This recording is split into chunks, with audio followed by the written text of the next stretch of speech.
Now, during a time when battle royales were very scarce in the gaming community, the most popular at the time being Fortnite, maybe even Call of Duty Blackout, the same creators of FIFA and many other games, Electronic Arts, or EA, they had a game called Titanfall.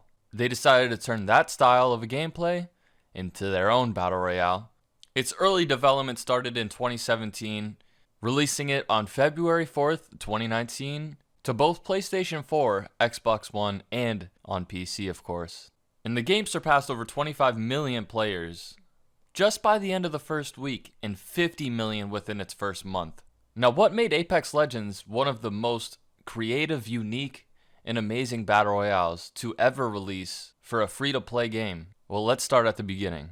You were probably on Fortnite, Call of Duty, and your friend had probably told you about the game.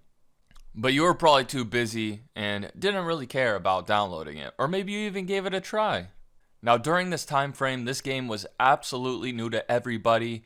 Now, this was one of the first original battle royales with first-person shooter that had a whole communication system just by pinging, voice chat. Now, at the release of Apex Legends, there was still a massive amount of Apex Legends that you can choose from that all had their own lore, such as Bangalore, Bloodhound, Caustic, Gibraltar, Lifeline, Mirage, Pathfinder, Wraith, and then Octane was implemented into Season 1, and they all had their own abilities, such as Lifeline being the combat medic, Bloodhound being a recon legend. I mean, this is a battle royale that was free to play that everybody enjoyed, and with a variety of legends, developed the player's relationship with the legend as their main. That is their main character, and whatever buff and nerf that legend may have had, they will follow everything that involves their legend no matter what. Myself being a Lifeline main at the time. Even if you didn't even play Titanfall, if you gave this game a chance in its early days, you definitely enjoyed it. But what made Apex Legends so enjoyable and so addicting? Like I mentioned, it's very unique and creative in its own ways, but the feeling and the play style of playing Apex Legends for the first time or for the first month, it was amazing. You and your friends would get together. Nobody knew how to play the game, where there's a specific meta. Now, of course, people were better than others, but that was the best part, is there's so many people playing that there was no skill-based matchmaking at the time, and everybody loved the game. Now, obviously, some people probably went back to Fortnite after a while, but that's usually due to the lack of updates that we do get even to this day in Apex Legends. The developers do go through a lot. The Apex Legends community is one of the best communities I've seen in a long time due to the lack of content, and with COVID-19 happening. Truthfully, the developers of Respawn had no clue that Apex Legends had such a massive impact that they were overwhelmed. Yes, the pre-season of Apex and all the content they released after until like season 2 or 3 was going very smooth, and not many people were too upset because any new content was good content. Like I mentioned, in Season 1 we had the release of Octane, who is still one of the most used legends to this day.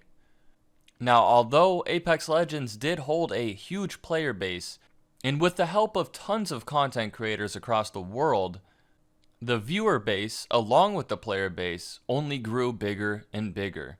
You had massive content creators that were sponsored by EA to promote it, and they genuinely seemed to enjoy the video game, which is very rare to see. For a lot of these massive content creators, they usually just get the sponsorship done and move on, but actually a lot of them stayed. Not for long, of course, they all returned back to their main game, but for at least a month they stayed and genuinely enjoyed the game. Apex actually added something called the Apex Elite Queue, which was a limited time game mode, in June 4th of 2019 to July 2nd. And this was the kickstart of, I would say, the competitive scene of Apex Legends, because at this point, everybody kind of played for fun, and high damage games and high elimination games were absolutely mind-blowing to watch. But if we go back 3 years ago and watch it, it's not that impressive, because we were all still just standing still, not knowing what to do. So with the game having 20 squads as trios, meaning 60 total people on the map Kings Canyon, as long as you made it to top 5 squads remaining, your elite queue streak would add up. And this is what made the competitive scene kind of spark. because this is when people started learning movement techniques like bunny hopping, their gun skill got better, their in-game leading, the communication, and everything that fits the criteria of competitive. Now, the first ever official ranked mode was implemented in Season 2 of Apex Legends, starting out as Bronze, and you would have to level up from Bronze 4, 3, 2, and 1, and then you would go through Silver, the same as you did as Bronze, and then Gold, Platinum, Diamond, and then you reached Apex Predator, and you would have a certain number depending on how much ranked points that you had during that season. And this is still in the game today, but as of recently, due to the updates in the ranked game mode, 96% of the entire player base was Gold 2 and under because it was very underwhelming, where Apex Predators were unintentionally getting into games with people in Silver, so not making it very fair for those that were new to the game. It was like they were just getting wiped away and had no chance. The first ever LAN event was actually hosted in X Games Minneapolis, and TSM did take home the winning amount. And there's a lot of other organizations on here that you would still recognize to this day, like Sentinels, Rogue, Team Liquid, NRG, Luminosity, Cloud9, CLG, and even Space Station Gaming. Now, these are all teams that you will be seeing in the third ever LAN event, hosted in North Carolina, in less than a week of this video being recorded. Now, the reason why I skipped Season 2 all the way to Season 13 of Ranked is because there wasn't many changes. There's many people that used aimbot, and there was only one person that had control of taking care of all these hackers, and that was RSPN hideouts. So that's a lot of weight on one person's shoulders. And the only changes that were made from Season 2 to Season 13 were adding in a Masters rank in between Diamond and Predator, and making it so that Apex Predators were top 500 in the world, and there was a threshold, and then they stretched it out to 750. Now, of course, a majority of the cheaters did come from the PC community. People did buy accounts that were boosted and already Predator to kind of flex on their friends, which is very weird. Don't do that, because it's actually a bannable offense. But console also had a lot of issues, like people DDoSing the servers, people finding a way into bronze lobbies to boost as well, which was very common. And these are things that still happen to this day. Now, going back to the basics, everything was going smooth in the casual gaming of Apex Legends up until they implemented skill-based matchmaking in a way that didn't necessarily seem right.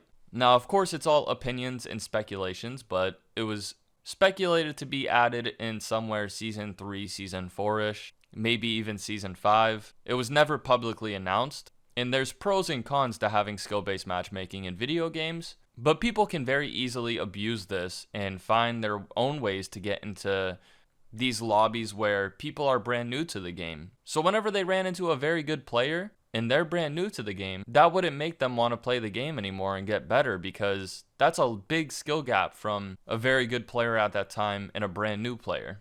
But with the releases of limited game modes such as Armed Dangerous, Halloween events, Christmas events, and brand new maps, legends, and weapons, the casuals and big content creators would return, but only for a short period of time. They had multiple new points of interest in Kings Canyon that were added, and at the start of Season 3, they actually implemented a brand new map called World's Edge, which initially started a lot of hate because people loved Skulltown's point of interest on Kings Canyon. But with due time, World's Edge became one of the current maps that people enjoy the most as casual and pro players. Now, Apex Legends would go another 4 seasons until dropping a brand new map, which was called Olympus. This had a much more modern and more medium distance, so it made it a little bit more passive-aggressive. And this map actually had a lot of good reviews and people loved it. Now, the last map that was introduced into Apex Legends was a little bit after Apex Legends was implemented on Nintendo Switch, and right before crossplay was fully implemented into the game so that you could play with your friends on PlayStation while on Xbox, or PC and Xbox, vice versa. And that map is called Stormpoint, which a lot of people in the community, from the pro scene to the casuals and just content creators in general, not many people enjoy this map. Now, obviously, there's a map for everybody, and people will rate the maps, 1 to 4, what their favorite map is, stuff like that, but this is definitely one that people did not enjoy the most. And the reason I skipped out a majority of season 4 or 5 to 13 is because we really didn't see much. It was mostly just reoccurring limited time game modes, maybe every other month or maybe a couple months. And a lot of bug fixes, as well as minor nerfs and buffs to legends, and pretty major ones that also made people stop maining that legend. Because as of now, we have 21 legends into the game, including Revenant, Horizon, Fuse, Ashe, Mad Maggie, Watson, Rampart, Newcastle, Loba, Crypto, Valkyrie, and Seer. And not too long ago, about a month ago, they did put out Season 1 of Apex Legends on mobile, and they have their own legend on there, and their name is Fade. And that legend is only accessible on Apex Legends Mobile. I hope you guys enjoyed the rise of Apex Legends, but obviously everybody has their own opinion, so you may have liked a certain update that somebody else didn't, and that's the best thing about video games. But I do believe Apex Legends player base will never be where it once was, obviously. The launch of video games are massive, and there's about 1 million active players on today. So if you guys did enjoy this video, I'd appreciate it if you guys would hit that like button and subscribe if you're new.